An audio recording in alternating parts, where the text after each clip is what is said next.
Hey y'all, it's Faith here. Today's episode is about depression, which I know can be a distressing topic for some. So if you need resources or support, go to mentalhealth.gov or for 24-hour crisis support, text HOME to 741 741. I love you all. Please take care of yourselves.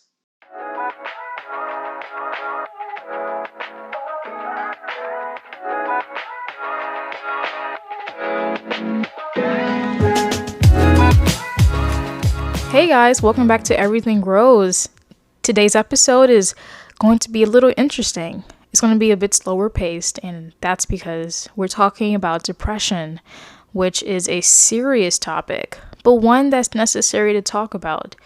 I've dealt with my fair share of depression. I've never been to a psychiatrist to be diagnosed or anything like that, but I've had moments of extreme hopelessness. And I want to just explain ways that I've been able to get myself out of that, how I was able to get through all those hard times. Yeah, so this is my story, and I hope you guys find this episode encouraging. I hope this lifts you up in any sort of way, and that it makes you smile somehow, and just know that you are never alone in anything you're going through. So without further ado, let's get started.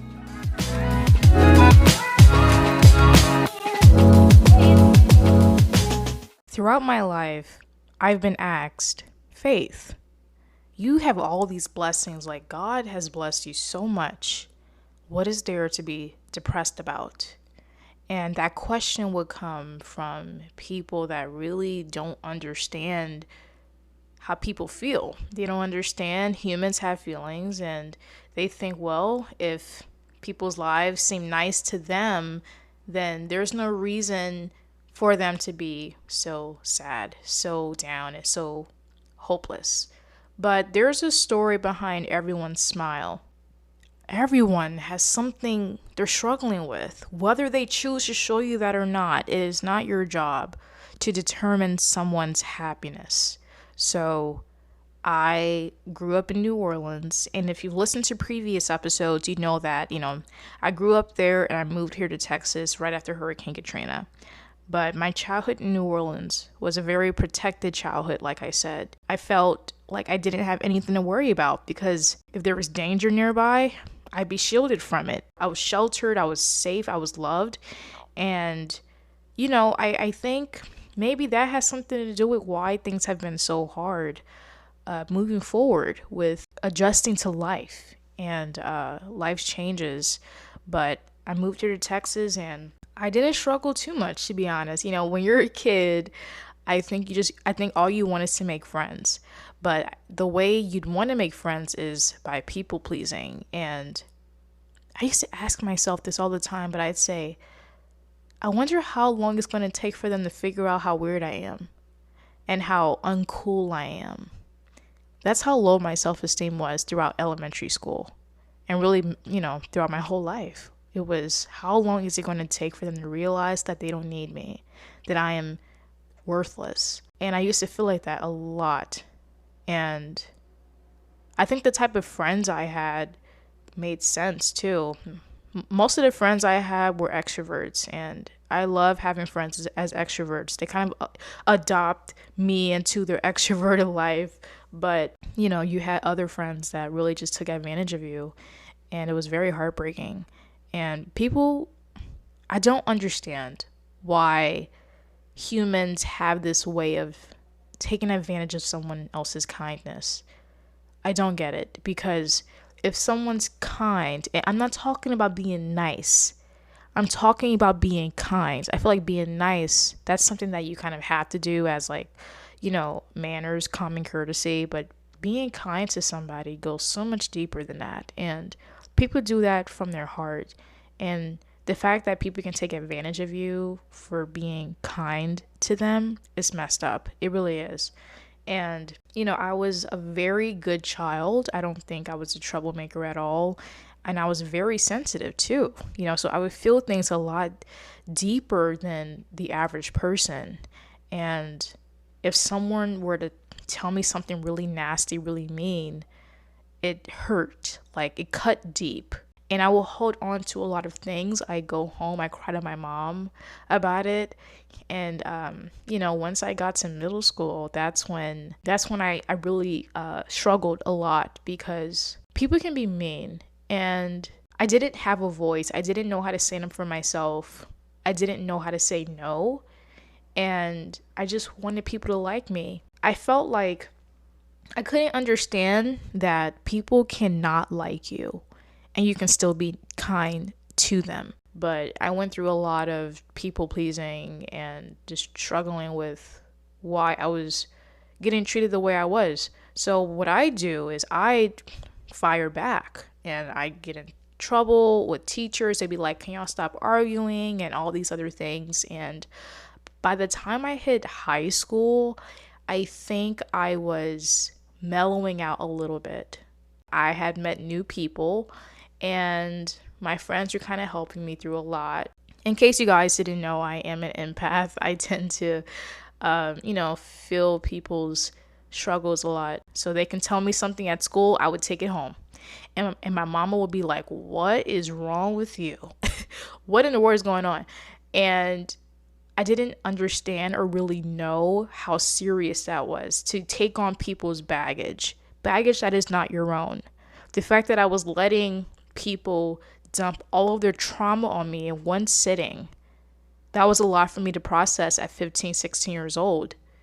And looking back, oh my gosh, if I could go back and change that, I would have, because that would have changed and really helped me a lot. But you kind of have to go through certain situations in order to understand. So I went through high school, and there were times where I really just wanted to give up. This was the era of like the depressing Tumblr phase. So everyone was kind of emo back then. And not that I was emo, no, not at all. I was emotional for sure, but not like in the style sense. But I was really influenced by depressing things on social media, and I needed something that could validate what I was feeling. So I kept a lot of things to myself, and it bottled up throughout the years. It really did. And when I went to college, I was fine, but I was resenting my parents because I wasn't getting enough freedom. This is where I became really, really, really down, really hopeless, very depressed. I'm in this box, and I have these friends who are encouraging me to step out of that box and be more independent and have more freedom. But I didn't understand discipline, and my mind was so young and so vulnerable to life's changes that I was just wanting to do anything that would get people to understand that Faith is not boring. She is cool. You live and you learn. I once had a blow up with my mom, and that was probably the breaking point, I think. I've never done any of that with my mom. I was always taught to respect your parents, and at the time I couldn't respect her because it felt like she wasn't respecting what I wanted to do. And it was a very hard time to just be 18, 19 years old, because you're comparing how you live to how your friends live. And the thing is, my friends don't have my life, nor are they supposed to, nor am I supposed to have their life. We all have our own lives. And there's a reason why my parents are the way they are. And till this day, I am so, so grateful that they stood their ground. I was kind of going through this rebellion phase because that's how depressed I was. And I will lash out. But I went through this thing with my mom. She was like, do I need to take you somewhere to someone to talk to? Like, do you need someone to talk to? And I'd say no.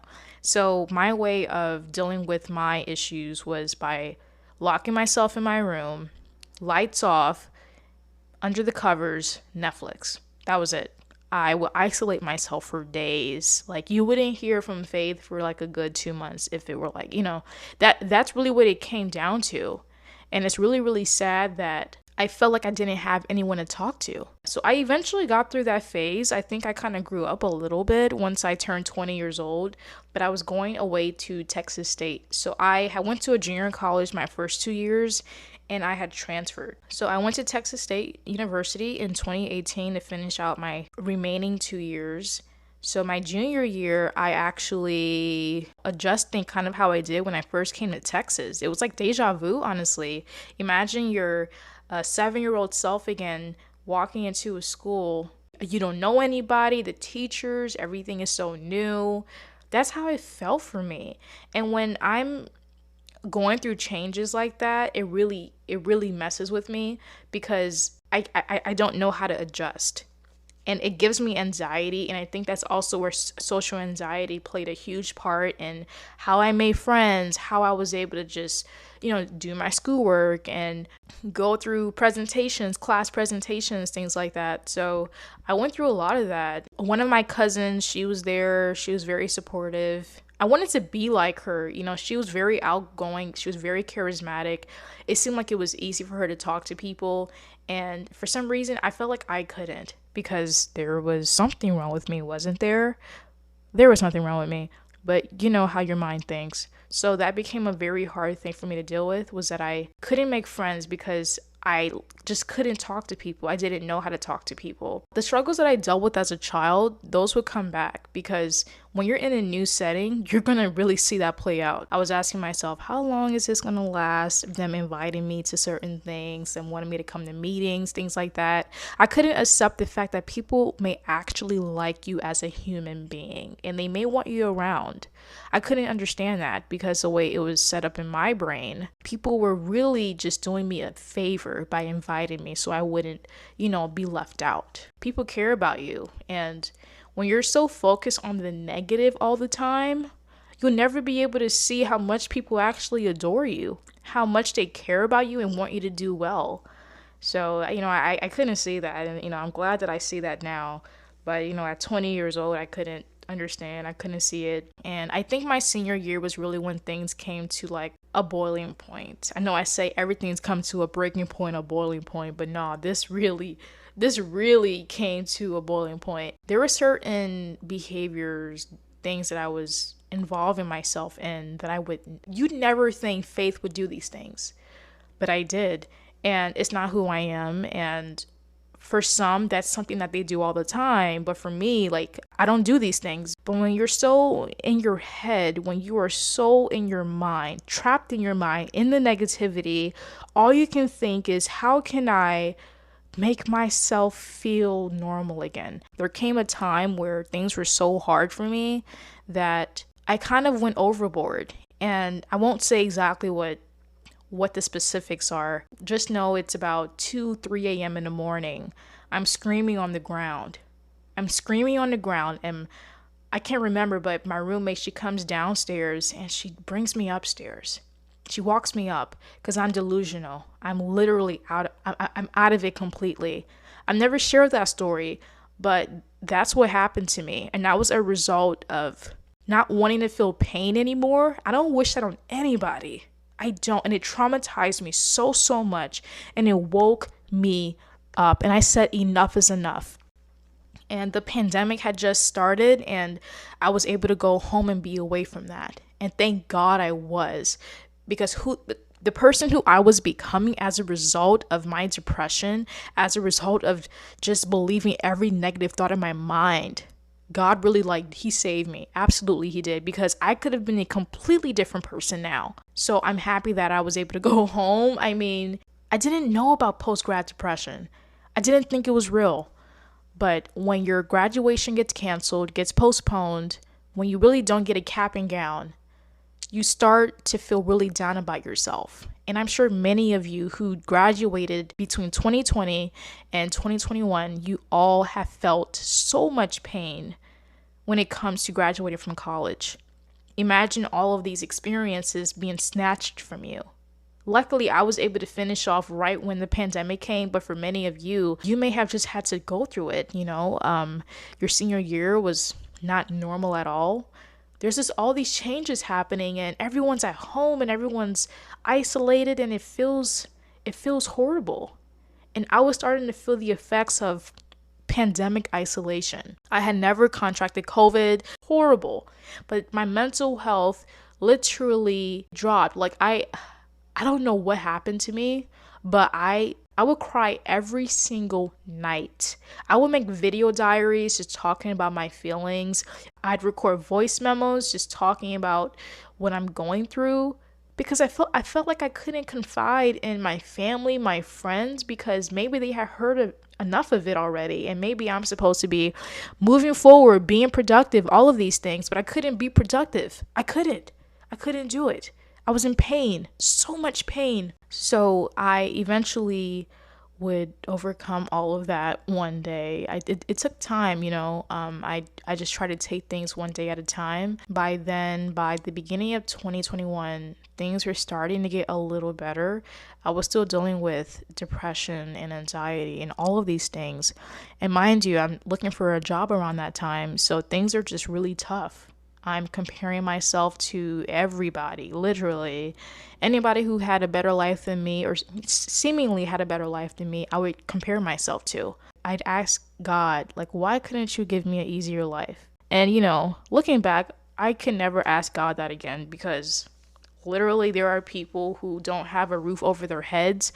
They don't have two parents. They don't have certain things that I have. And it's a blessing to be able to have the things that I have. And, I try not to take that for granted now. But when you're really going through it, when you are really down, when you are really depressed, when you are believing every single negative thought that comes in your mind, all you can do is believe that you are not enough, that your life isn't enough. And that's how I felt. My mom, she went through breast cancer, and that was like one of the hardest things I ever had to deal with in my life.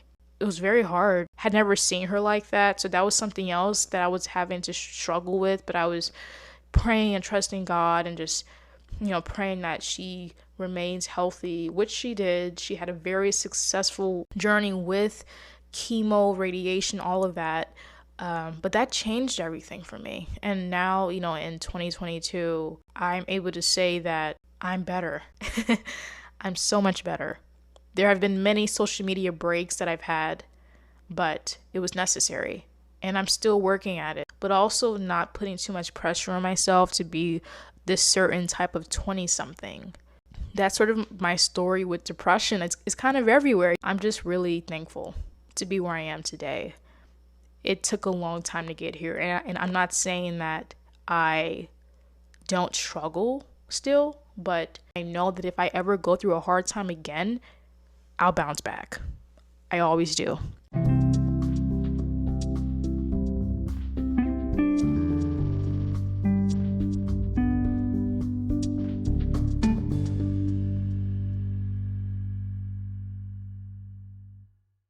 On one of my TikTok videos, a person asked me, how do you deal with loneliness?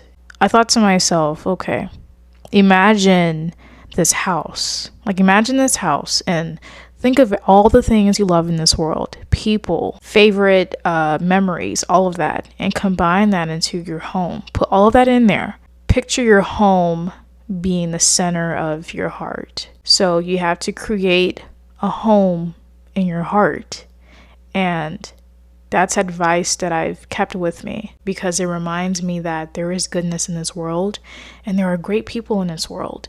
And focusing so much on the negative aspects of life, it keeps you from seeing all the good that you are on the inside. I'm sure that many of you were able to relate with me on your struggles. We all are going through things, but I believe that we are never alone in what we are going through. Things that I've done to kind of overcome my struggles with depression were working out, embracing my inner child. I've tried to read more.